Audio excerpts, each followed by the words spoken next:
Hey guys, how you doing? This is the third time I've tried to record this video, but anyway, next up is the Soul of Chogokin Dragonzord. So here we have his box, which is more in line with the Soul of Chogokins than the Megazord's box was, and I like it a lot more.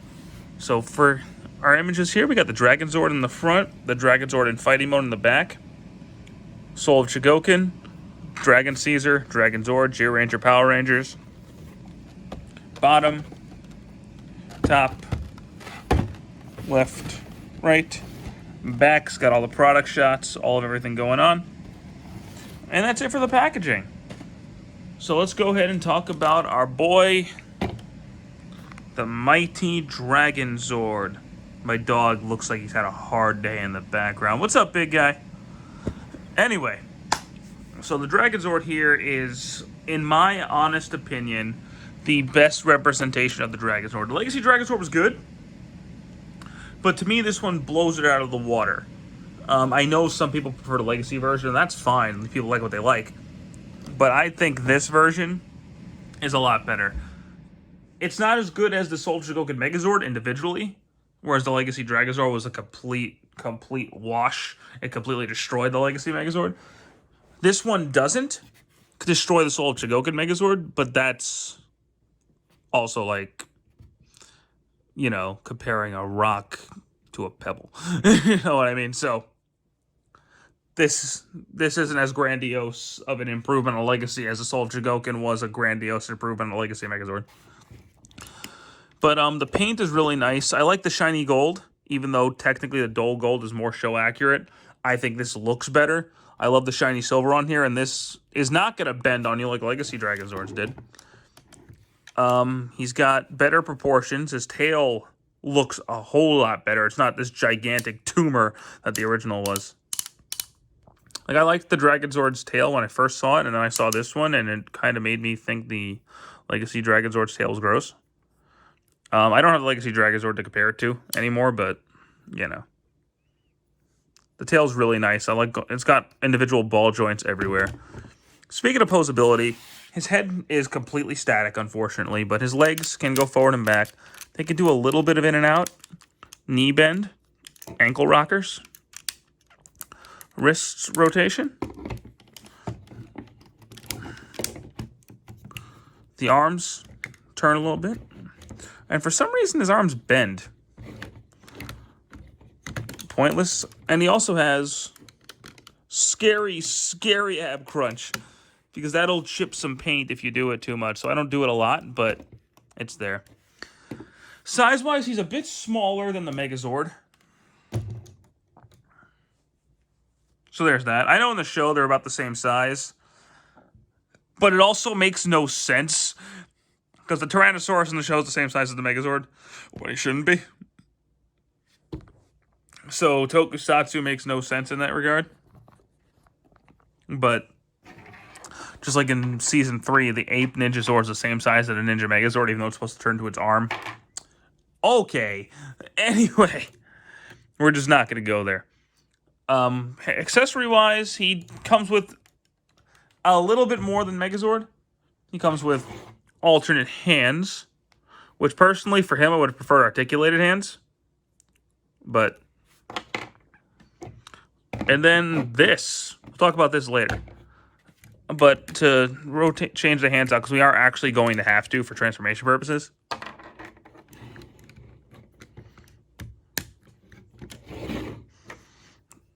Go ahead and take these out. And I typically have him with these hands on, because I usually have him in the Ultrazord configuration. But, no. Now, we're going to transform him, we actually need this guy. And they combine in two ways. So the first way is going to involve ripping this guy to bits. So you take off... basically, you're going to give his arms and legs to him. And this guy's just going to go to the side. So... transforming this guy is pretty easy. It's not the hard. He's not the hardest transformation in the world. Pull the tail off. Open him up. And this is something that they greatly improved from the Legacy Dragonzord. He's not floppy anymore. He clicks. Like, it actually will lock in place. It will stay there. That's really cool. So you're going to want to go ahead and fold the arms into themselves. And then fold them up.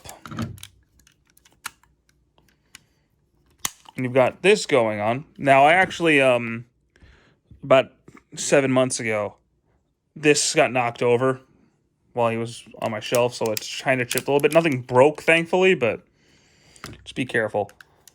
These knees open up, and the legs fold in. Another great improvement on the Legacy. They lock in.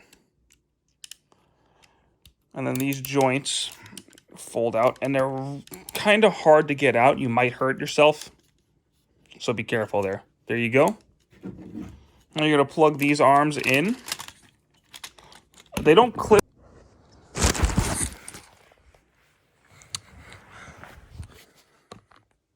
Sorry about that. This toy does not want to get reviewed. So it doesn't connect to the back. It only connects to the side.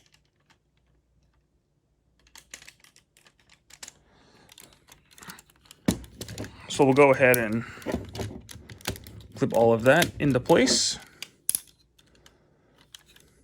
Then you can pull this down, pull that down, and then slide the face into place. And then just plug the legs in.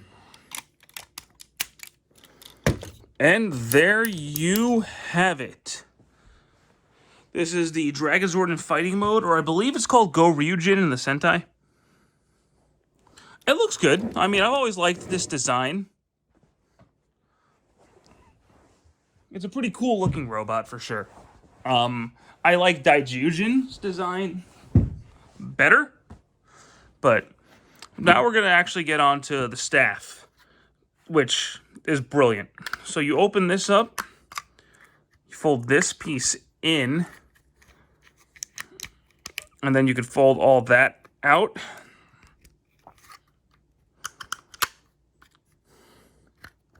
Fold that clip in, plug the tail in, and then just straighten it out. And now you have the staff in perfect transformation mode. If you want it in show accurate mode, take off these top three, plug it in there.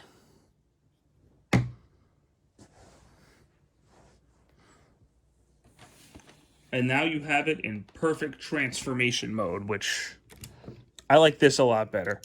For those of you who don't understand, Soul Chogokin will sometimes do this thing where you have a version that perfectly represents how the toy functioned, and a version that represents how the show functioned. So I'm glad that they got this in here. But so, like, if you only collect Power Rangers toys, you didn't know that, that's why. Is because they wanted to represent how the toy functioned and how it would work in the show. So, he's about the same size as Daijujin, maybe a little bigger because the Dragonzord's a little bit bigger than T-Rex. But there you go. So, now, let's get on to our final combination.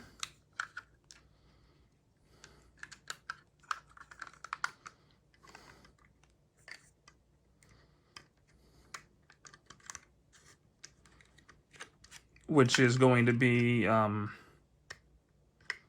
Mega Dragonzord, or I think it's called Jutei Daijujin. Yeah, Jutei Daijujin. So, to do this, we gotta get him back into regular Megazord mode. There's a lot of ripping apart in this video.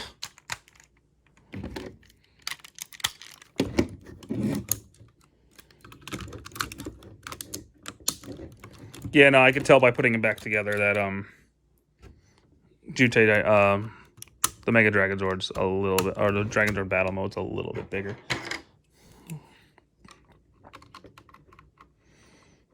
All right. So we got him all prepped, sort of. So now we got to fold his shoulders down, pull out the leg joints to make him a little more stable. Fold down the tail and close his horns in. And then you could take Mr. Dragonzord here, fold his face back in, fold the clip up if you didn't do that before like a smart person. Pull up the horn, open all that up, and then clip this down, pull this down. I love that they made this not floppy.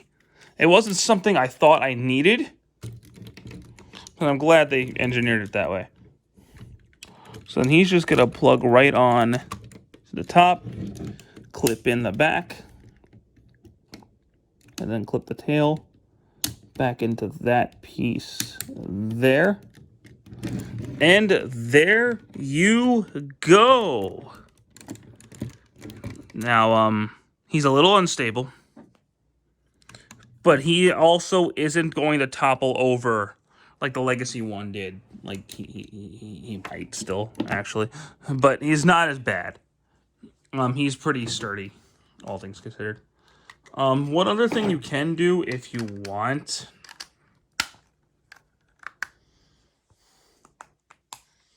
And, I mean... I personally don't care for this, but...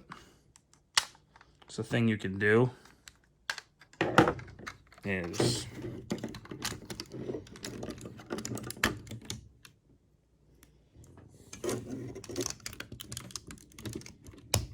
you can plug those into the sides. The original toy could do it, so there you go. He doesn't have much articulation in this mode because it's not stable, really. But hey, it's a thing. You can do it. So, anywho, that should be it for my Mega Dragonzord review. The Dragonzord itself is really cool. The Dragonzord fighting mode's really cool. This combination was always kind of the most boring, but it leads into something awesome. So we'll talk about that next time. Take care.